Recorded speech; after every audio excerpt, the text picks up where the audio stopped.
Hello everyone, welcome to my YouTube channel. आपका बहुत बहुत स्वागत है मेरे साथ जुड़ने के लिए।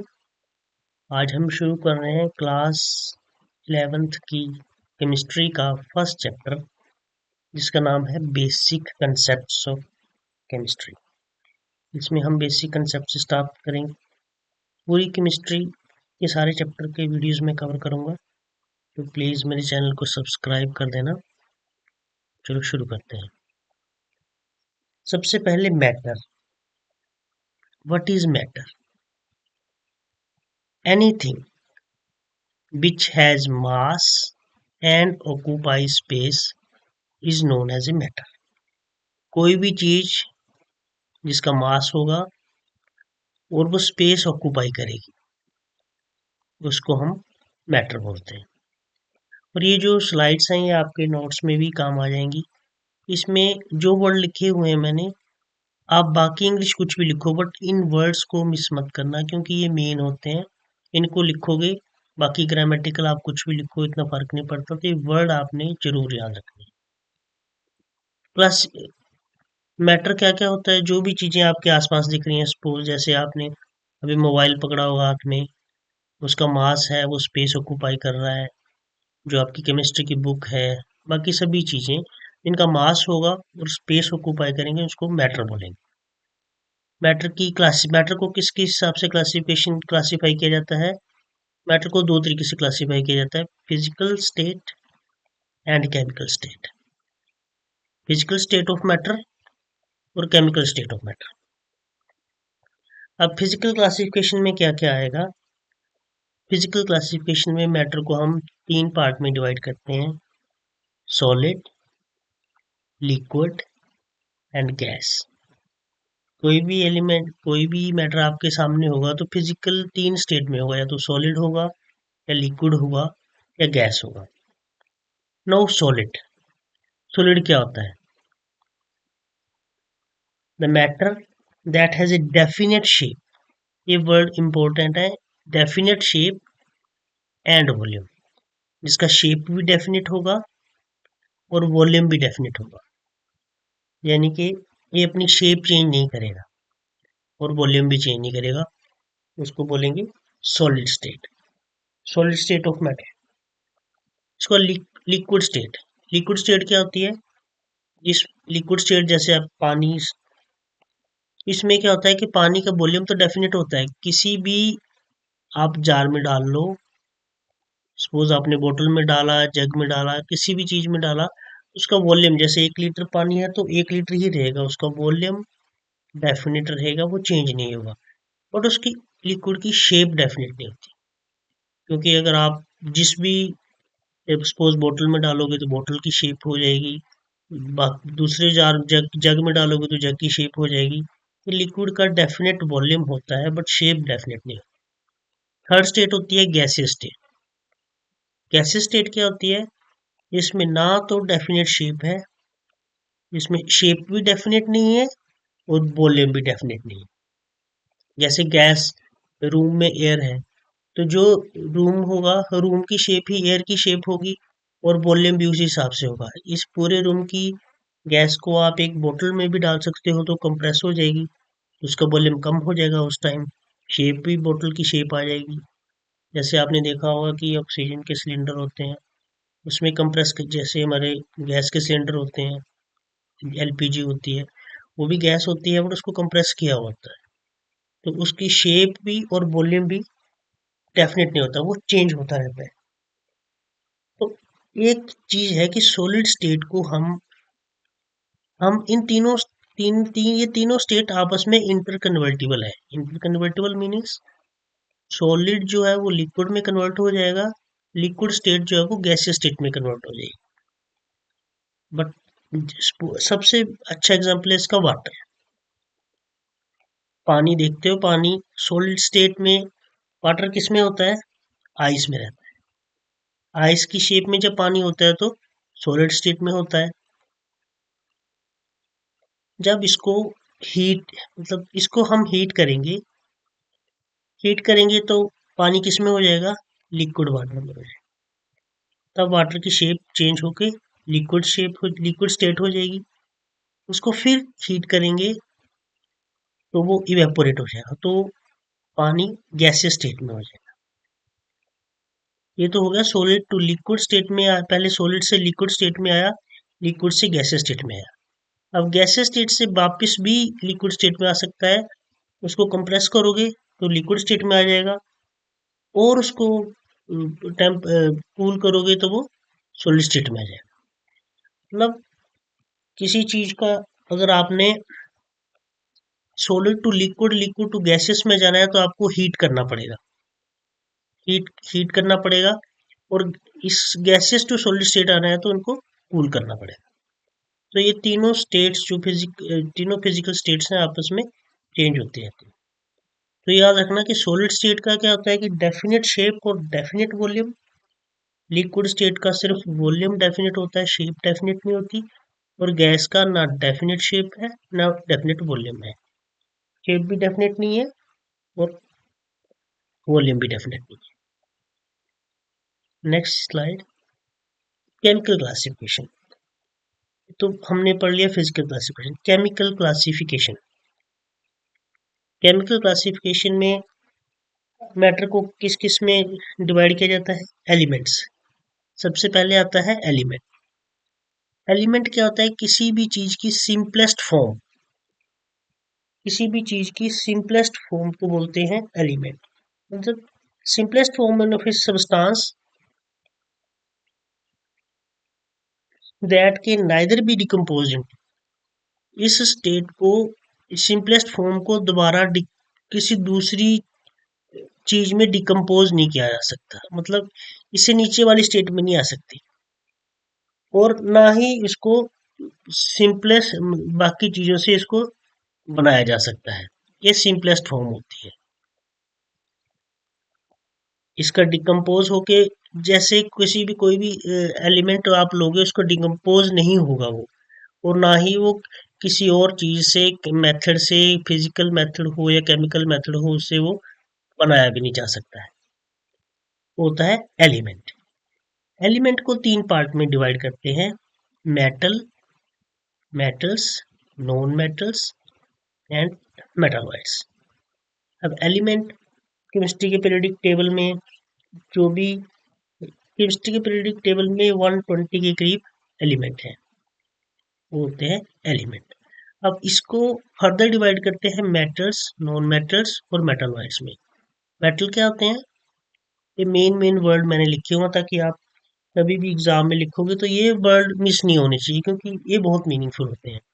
मेटल जो है वो सॉलिड होते हैं, मेटल की स्टेट होती है सॉलिड स्टेट, ब्राइट होते हैं, चमकीले होते हैं, और हीट और इलेक्ट्रिसिटी के कंडक्टर होते हैं। हीट को भी कंडक्ट करते हैं, इलेक्ट्रिसिटी को भी कंडक्ट करते हैं, वो होते हैं मेटल्स। एग्जाम्पल देखो, silver good conductor of electricity and heat है, कॉपर है, ये कुछ मेटल के एग्जाम्पल्स।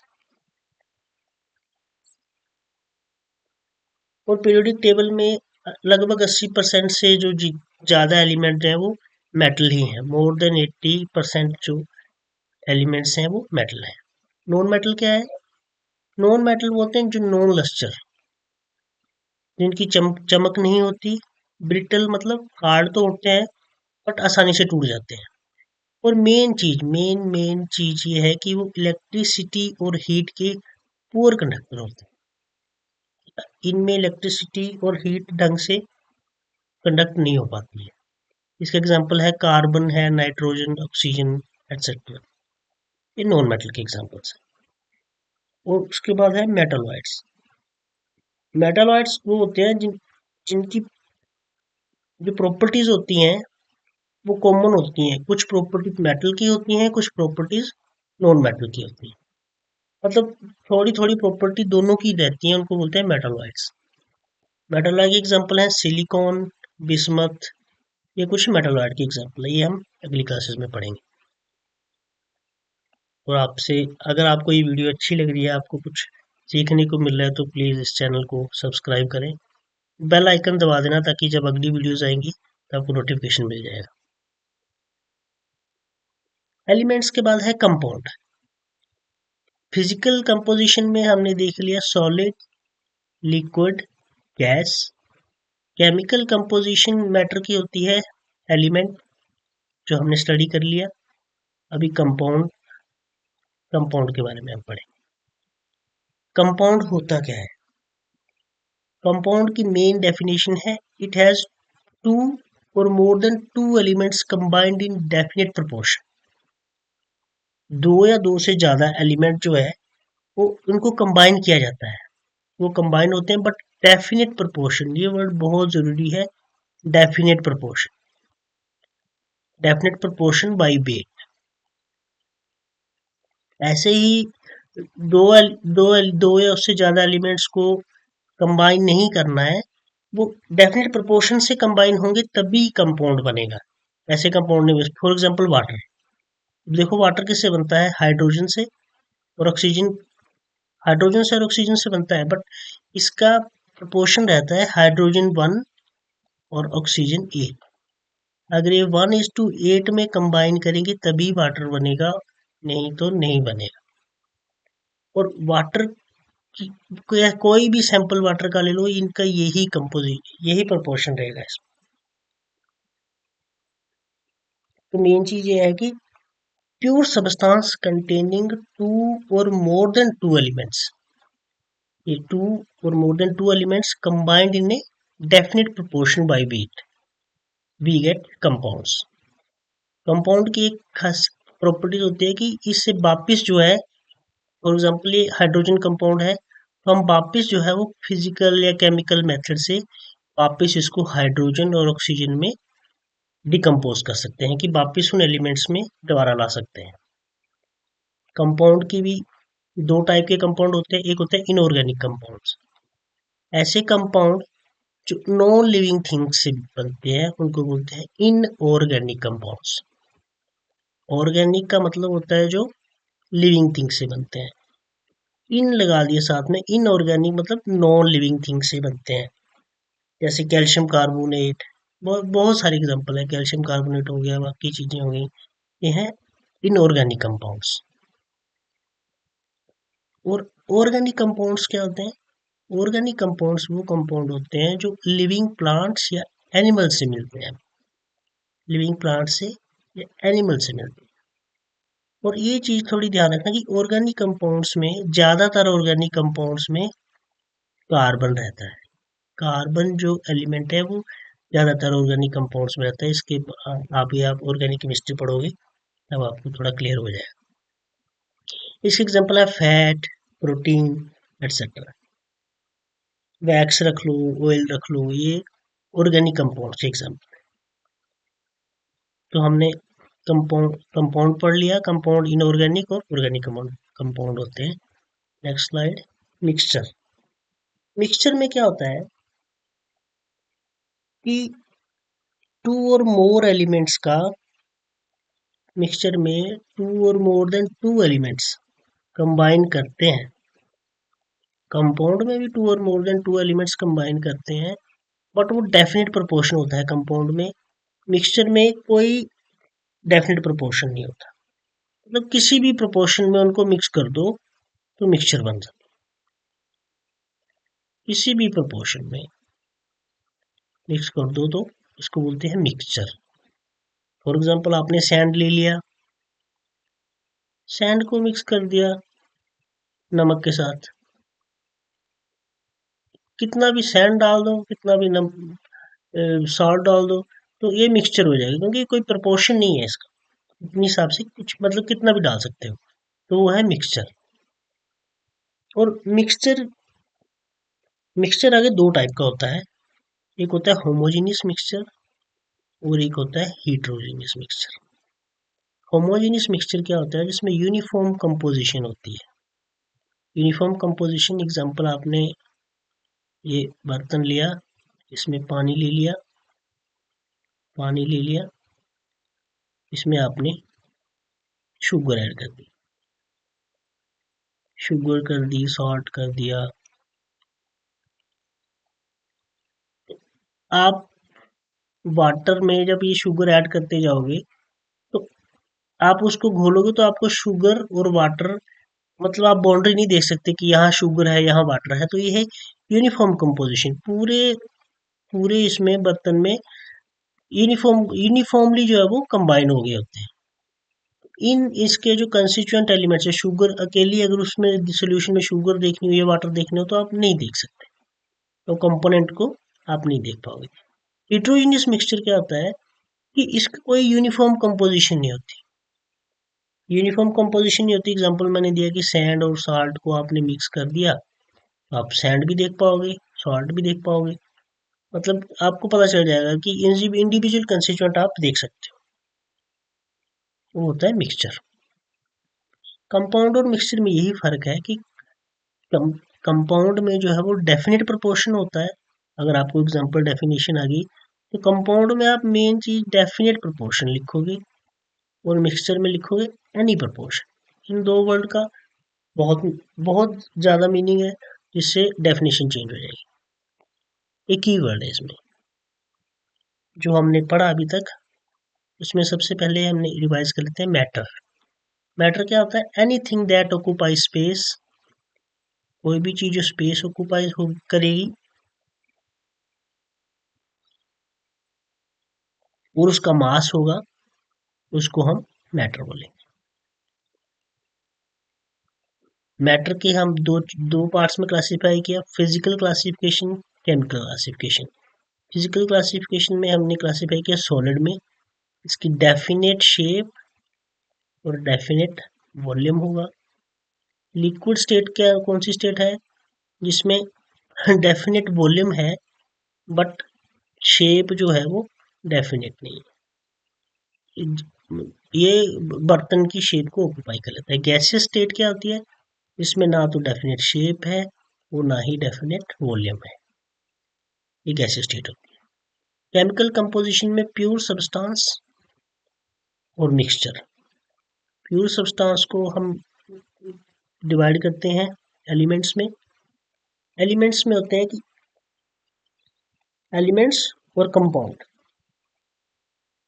एलिमेंट्स होता है simplest form of a substance is known as element. Simplest form मतलब किसी चीज से इसको बनाया भी नहीं जा सकता है, ना ही इसको तोड़ा जा सकता है, मतलब एलिमेंट जो सिंपलेस्ट फॉर्म है। एग्जांपल कार्बन है, कार्बन को आप तोड़ भी नहीं पाओगे और दो चीजों को मिला के कार्बन बनेगा भी नहीं। जितने भी एलिमेंट है हमारे पीरियड में 120 एलिमेंट है, तो ये वो है सिंपलेस्ट फॉर्म में। और कंपाउंड, कंपाउंड क्या होता है कि जो एलिमेंट्स है हमारे, जैसे 120 एलिमेंट है, उनमें से कुछ एलिमेंट को हम कंबाइन कर सकते हैं। जैसे ग्लूकोज क्या होता है? C6H12O6। इसमें डेफिनेट प्रोपोर्शन है कि कार्बन के 6, हाइड्रोजन 12, ऑक्सीजन 6 रहेगा तभी ग्लूकोज बनेगा, नहीं तो नहीं बनेगा। तो कंपाउंड में क्या होता है कि definite proportion by wait. Okay, तो कंपाउंड को फिर दो, कंपाउंड के भी आगे दो पार्ट होता है। इनऑर्गेनिक कंपाउंड्स, ऐसे कंपाउंड जो नॉन लिविंग थिंग से मिलते हैं उनको बोलते हैं इनऑर्गेनिक कंपाउंड्स। और ऐसे कंपाउंड जो लिविंग थिंग से मिलते हैं उनको बोलते हैं ऑर्गेनिक कंपाउंड्स। ठीक है, ये हो गया प्योर सब्सटेंस का। उसके बाद मिक्सचर। मिक्सचर भी दो टाइप के होते हैं, होमोजीनियस मिक्सचर। होमोजीनियस मिक्सचर में यूनिफॉर्म कंपोजिशन होती है, पूरे मिक्सचर में जो कंपोजिशन होती है वो यूनिफॉर्म होती है थ्रू आउट। हिट्रोजीनियस मिक्सचर में नॉन यूनिफॉर्म कंपोजिशन होती है, नॉन यूनिफॉर्म कंपोजिशन। तो होमोजीनियस मिक्सचर में हम इसके जो कंस्टिट्यूएंट्स होते हैं, जो इसके पार्ट, दो चीजों से जैसे मिलके बना है, तो उनको हम बाउंड्री नहीं डिफाइन कर सकते कि वो इस तरह से मिक्स हो जाते हैं। एग्जाम्पल आपको बताया था शुगर और पानी का, साल्ट और पानी का। नॉन यूनिफॉर्म कंपोजिशन में दो चीजों को मिला दो, दो या दो से ज्यादा चीजों को मिला दो कोई भी प्रोपोर्शन में। मिक्सचर में क्या होता है? एनी प्रोपोर्शन, ये चीज ध्यान रखना, एनी प्रोपोर्शन। और कंपाउंड में क्या होता है? Definite proportion. तो हिट्रोजीनियस मिक्सचर में क्या है? इसमें कंस्टिट्यूएंट जो उसके एलिमेंट्स हैं उसको आप देख सकते हो। होमोजेनियस मिक्सचर में आप नहीं देख पाओगे। इस टेबल को आप याद कर लोगे तो अब तक का जितना पढ़ा है वो सारा आपको समझ में आ जाएगा। अब है SI unit, standard international unit. अभी स्टैंडर्ड इंटरनेशनल यूनिट क्या होता है कि पहले काफी कुछ टाइम पहले जैसे 1960 के करीब जो है वो एक जनरल कॉन्फ्रेंस में एक ऐसी चीज अडॉप्ट की गई कि इंटरनेशनल स्टैंडर्ड रख दिया कि अगर आपने मास नापना है किसी चीज का तो किलोग्राम में ही होगा, लेंथ नापनी है तो मीटर में ही होगी। जैसे लेंथ मापने के कौन से फुट में नाप सकते हो आप, फुट में भी नाप सकते हो, जैसे वेट को आप पाउंड में भी नाप सकते हो। बट स्टैंडर्ड इंटरनेशनल उन्होंने क्या किया कि जनरल कॉन्फ्रेंस हुई वेट्स एंड मेजरमेंट की 1960 में, उन्होंने इसको अडॉप्ट किया ताकि यूनिफॉर्मिटी रहे थ्रू आउट द वर्ल्ड। इसमें 7 फिजिकल क्वांटिटीज हैं। ये फिजिकल क्वांटिटी, सिंबल, यूनिट और यूनिट का सिंबल। जैसे मास, मास का सिंबल एम रख दिया। यूनिट की मास का यूनिट किलोग्राम, मतलब मास कहीं भी रिप्रेजेंट करेंगे तो हम केजी में करेंगे, इसका सिंबल केजी। लेंथ, लेंथ जो हम नापते हैं वो उसका सिंबल एल रखा और वो मीटर में ही उसका जो वैल्यू रखी वो मीटर में ली जाएगी। इसका मीटर का सिंबल एम है। टाइम, टाइम का सिंबल टी और ये SEC सेकंड में ही मेजर किया जाएगा। टेम्परेचर, टेम्परेचर का सिंबल टी है और टेम्परेचर किस में मेजर किया जाएगा, केल्विन में। यहाँ पे बड़ा डाउट रहता है कि सेल्सियस लिख देते हैं, तो SI यूनिट के हिसाब से टेम्परेचर केल्विन में ही रिकॉर्ड किया जाएगा। एक चीज याद रखना, जो केल्विन की वैल्यू होती है, सपोज आपको सेल्सियस की कुछ वैल्यू दी है, x डिग्री दी है, तो सेल्सियस प्लस 273.5 एक केल्विन की वैल्यू होगी। ये याद रखना सेल्सियस डिग्री में होता है, जैसे 30 डिग्री सेल्सियस। सपोज आज का टेम्परेचर 30 डिग्री सेल्सियस है तो केल्विन में कितना हो जाएगा, 273 प्लस 30, ये हो जाएगा 303 पॉइंट केल्विन, 0.15 केल्विन। डिग्री नहीं होगा, केल्विन में डिग्री नहीं लगा। करंट, करंट का सिंबल है ये आई है, करंट का सिंबल है आई। करंट नापते हैं एम्पियर में, एम्पियर का सिंबल ए। ल्यूमिनस इंटेंसिटी, ल्यूमिनस इंटेंसिटी क्या होती है, ब्राइटनेस ऑफ लाइट, ये नापते हैं हम IV। IV इसका सिंबल है तो इसको नापते हैं कैंडेला में, CD जिसको लिखते हैं। अमाउंट ऑफ ए सब्सटेंस, की सब्सटेंस कितना है उसका सिंबल N है, इसको मोल में नापते हैं, मोल का सिंबल है MOL। ये आपने याद कर लेना, 7 फिजिकल क्वांटिटीज हैं, आगे इनका यूज होगा तो आपको डिटेल में समझ में आ जाएगा। Thanks for watching. अगर आपको ये वीडियो अच्छा लगा तो प्लीज़ इस चैनल को सब्सक्राइब कर देना, और चैप्टर 1 का अगला पार्ट बहुत जल्दी आएगा। तब तक के लिए टेक केयर, थैंक यू।